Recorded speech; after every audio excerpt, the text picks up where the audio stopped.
and looked at myself, I cried. I really cannot believe I felt like that. Oh, they stretch your skin.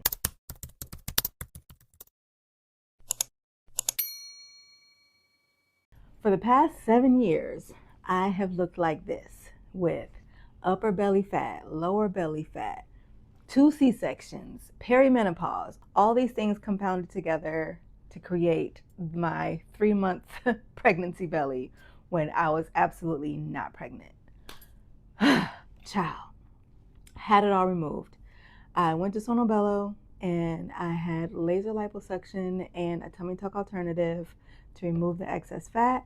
And your girl is 1 week out from the surgery, and I want to tell you all about it. So I just had the surgery done about a week ago, and I went for my pre-op appointment like maybe 4 or 5 days before that.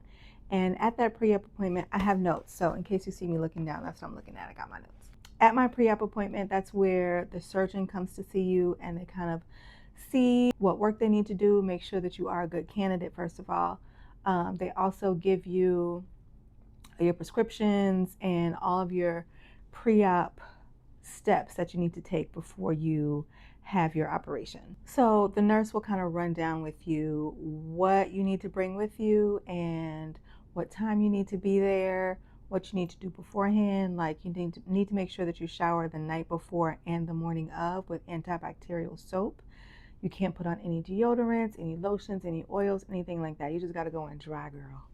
Nothing. And that made me so nervous. I'm like, oh gosh, I hope I don't sweat. I got my perimenopause smells happening, but it was fine.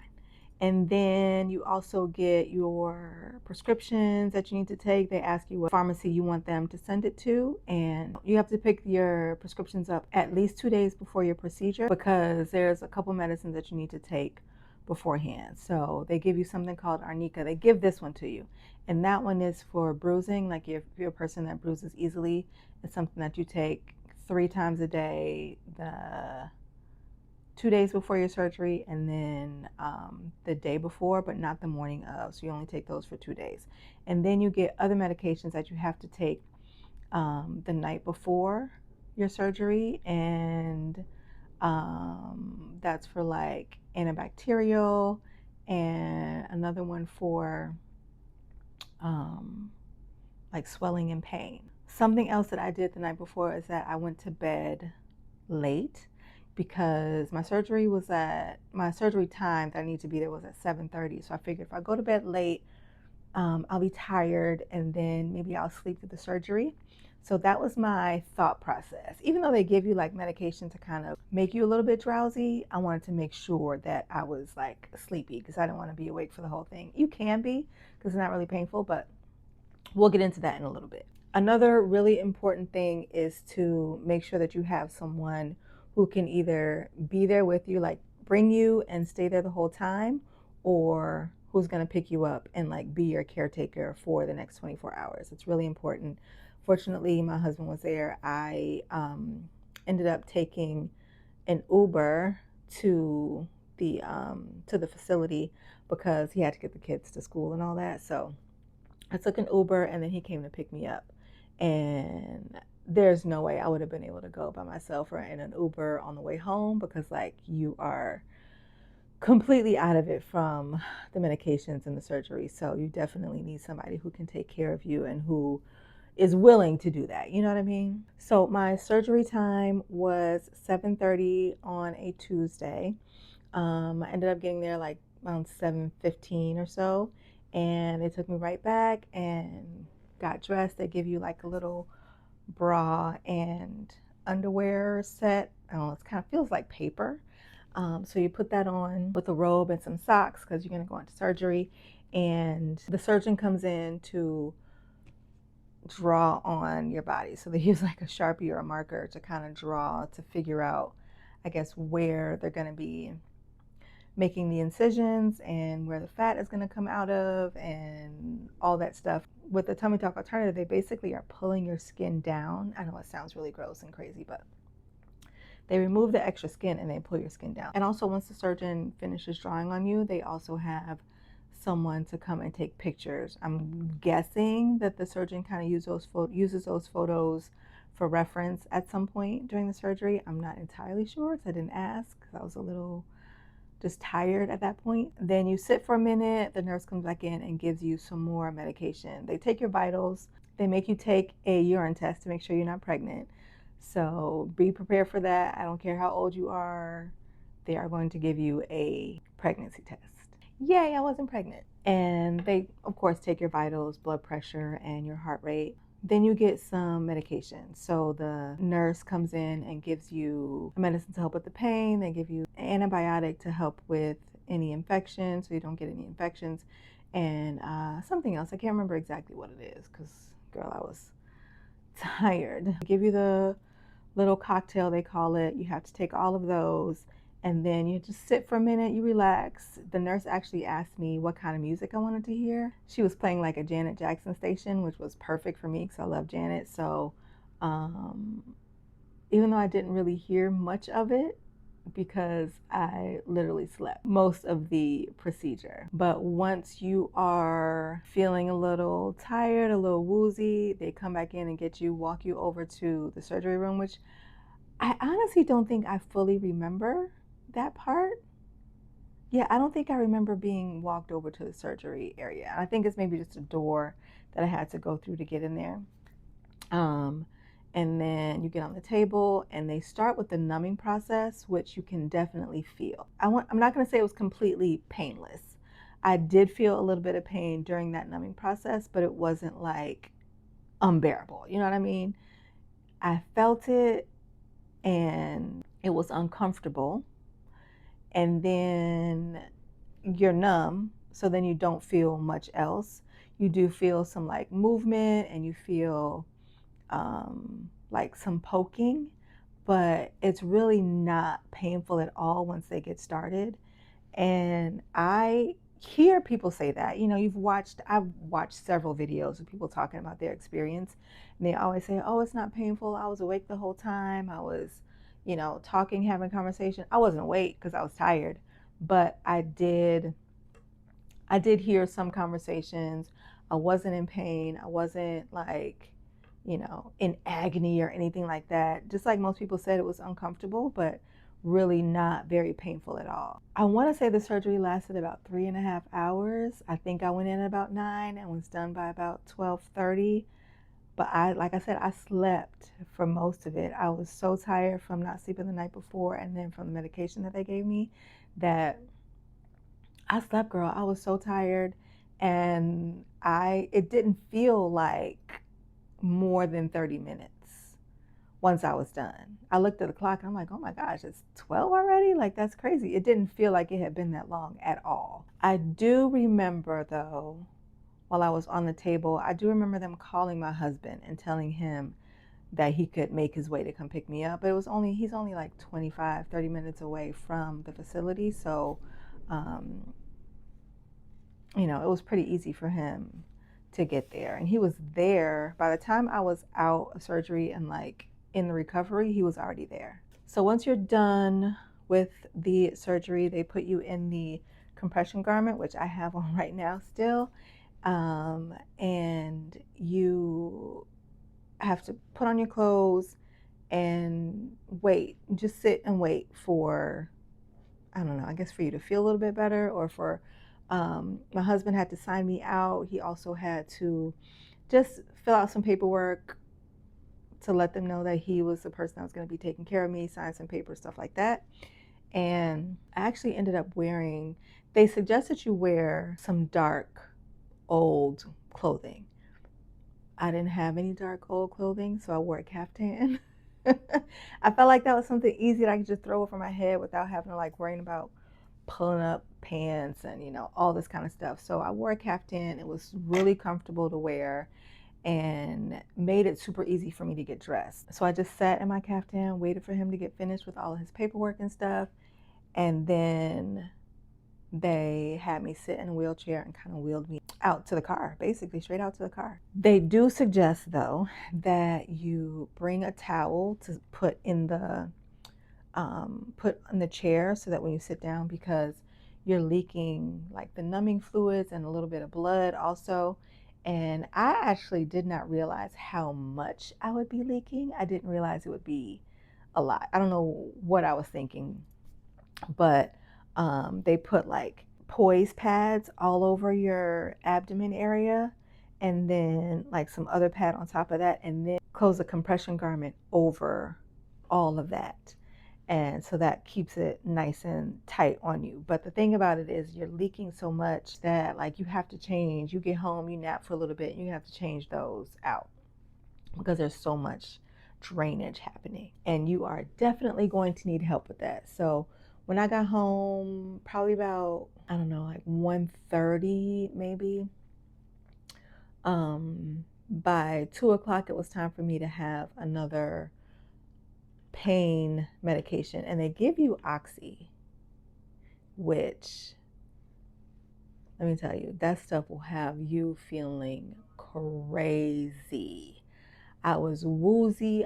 My husband said I don't even remember this, but my husband said I was shaking the whole time. At one point, I got stuck in the kitchen. I went for my little walk and I stood in the kitchen and I couldn't move. Like, I couldn't move my legs anymore. So I had to have my husband, like, he was downstairs. I had to call him, like, hi, can you please come help me because I can't move. That was the weirdest feeling. So that's why I did not take that for more than that one time, because it's just, I can't do it. In the next couple hours, you have to have your pads changed. So you're woozy, can't stand up by yourself, can't walk by yourself.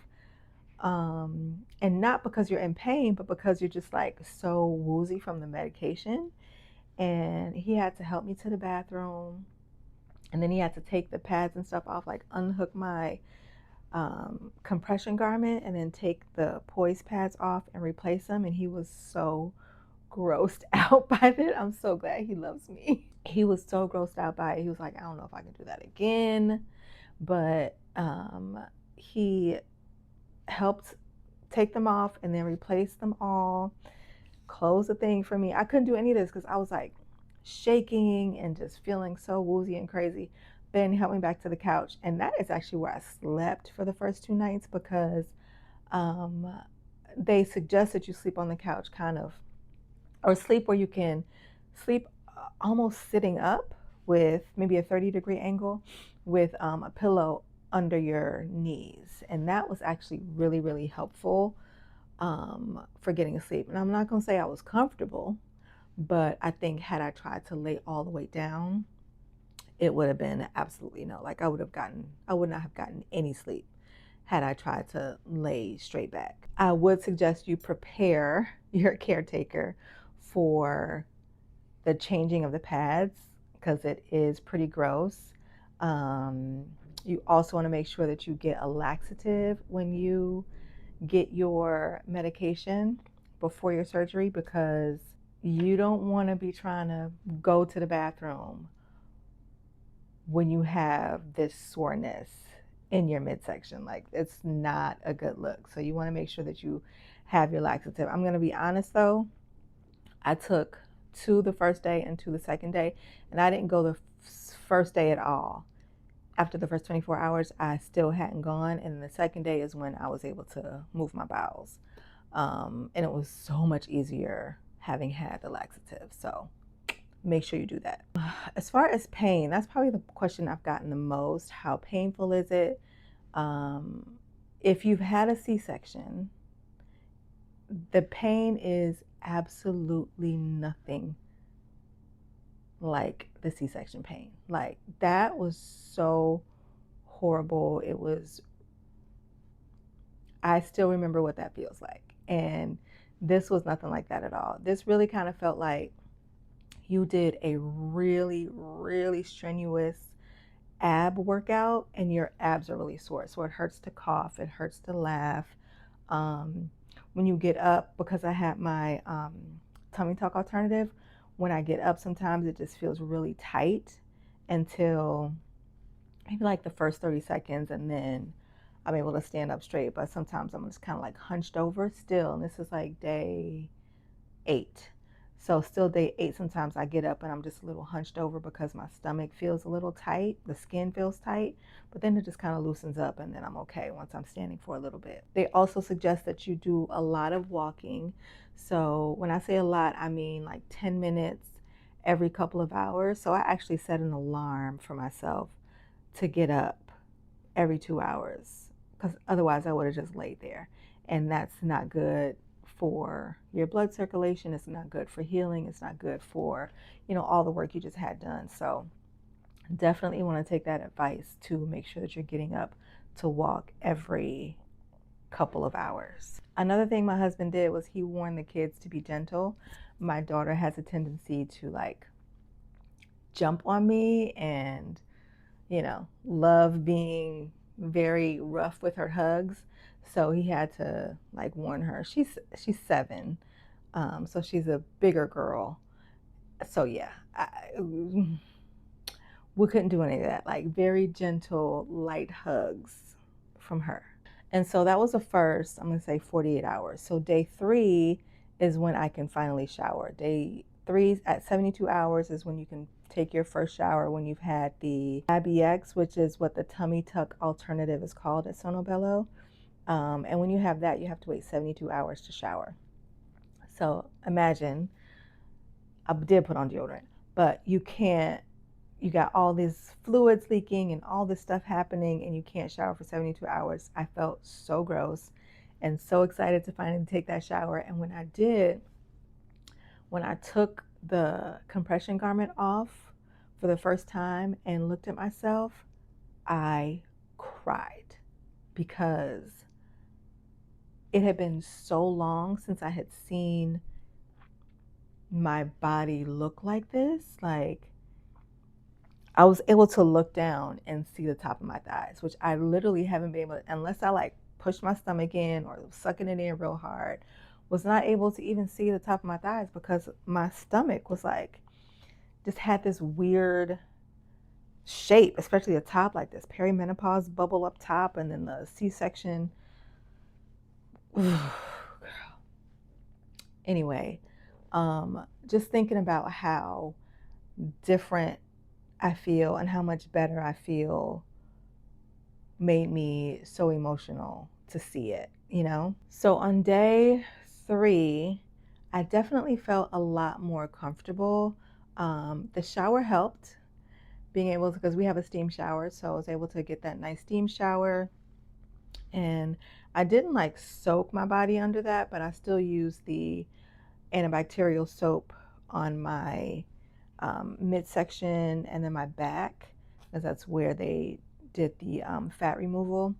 But then everywhere else I used just regular soap, and it just felt so good to be clean. By then, pretty much all the leakage had stopped except for one area. I had one small area, so I had to make sure I had to put a little poise pad there. But everywhere else was fine. And then I still have the steri tape that they put on your incision. My incision is like waist to waist, like hip to hip, basically, almost, because they had to stretch the skin to pull it down. I know I keep doing this because this is what the surgeon did, and it just feels so weird to be like, oh, they stretch your skin. I felt so much better. I'm walking a lot easier, walking a lot better.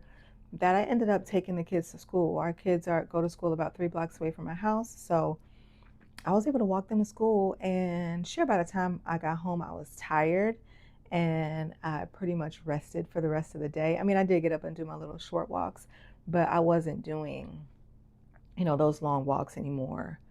After that first long walk, I think I may have overexerted myself trying to do that, but it did feel good to get the fresh air and to be outside, which was nice. And even still, like, this is day 8. I'm doing everything. I got the kids ready for school this morning, made their lunches, got their breakfast, helped my daughter pick out her outfit, walked them to school, and I'm here at my office, getting work done, filming videos and stuff. And I'm not 100%, obviously, because I still have a little bit of soreness and I'm still a little bit swollen, But to think that I had surgery or, this procedure 8 days ago, you would not think that I'd be up and about moving this well. You know what I mean? It really is true when you hear people say, by day 2, I was up and about. Because literally by day 2, I was up and about. By day 3, I was really up and about. But depending on your body and how you heal and how well you take care of yourself before the surgery, that I think really determines how you do after the surgery. And I'm somebody who works out 3 to 4 times a week. I walk every day. I run sometimes. I lift weights. I do all these things. So that definitely helped, I think, in my recovery process. So I went back for my 1 week appointment, and at this appointment, they just kind of look at your incision, especially where they did the where they did the skin, especially in the incision where they removed the skin and then connected it back, and they removed that. They had like a steri tape on that. If you had a C-section, you know what that is. But they removed that, checked the incision, make sure it's healing well. Mine was healing perfectly, and just answer any questions you have. I also did a massage. You're supposed to do lymphatic massages once a week for the first, I think, 5 or 6 weeks. So I did my first one yesterday, and they actually have this compression machine it's like boots that go all the way up to your chest, and it just like does compression. Just like, again, if you had the C-section, they put those on your legs, compression boots on your legs, to make the blood flow. So it's the same thing, but it goes all the way up to your chest. So it compresses everywhere, everything from your feet all the way up to your abdomen. And that actually felt really good. So I'll be going back for those once a week for the next 4 weeks. And pretty much after that, it was done. I drove myself to the appointment. I was perfectly fine to drive. And this is the next day, and I'm filming this video. I filmed some other videos. I am, up and about. I'm not lifting a whole lot or doing a lot of work in that sense, but I should be back to doing everything I was doing before in the next 3 weeks outside of lifting heavy weights. And then by week 6, I should be able to resume my workouts. So I think what I'm going to do is start with some light weights by week 3. I think I might just do like, just some light, because I just don't want to lose my progress. I've been able to do push-ups and, all these things, and I just don't, I feel like I'm already losing my strength by not being able to work out, but I don't know. We'll see how that goes. This has been a long video. I did not expect to talk for this long, but if you have any questions for me, if you want me to answer something in another video, please leave them in the comments below. I'm happy to tell you anything about my experience. I will do another video after my 1-month appointment and after my 3-month appointment, so you can kind of see the updates and see how my body looks from pre-op, 1 week, and then 1 month and 3 months. It's going to keep going down, keep shrinking more, because it's just swelling and scar tissue in here. So it's not like super flat, but I can definitely see the difference. And I'll show you before and after, so you can see what it looks like right now. And it's going to look a lot different come month 1, month 3, month 6, and after a year. So I'll keep you posted. And again, if you have any questions, feel free to leave them below. Make sure you subscribe so you can see the next video when it is released. And that's it. I will talk to y'all later.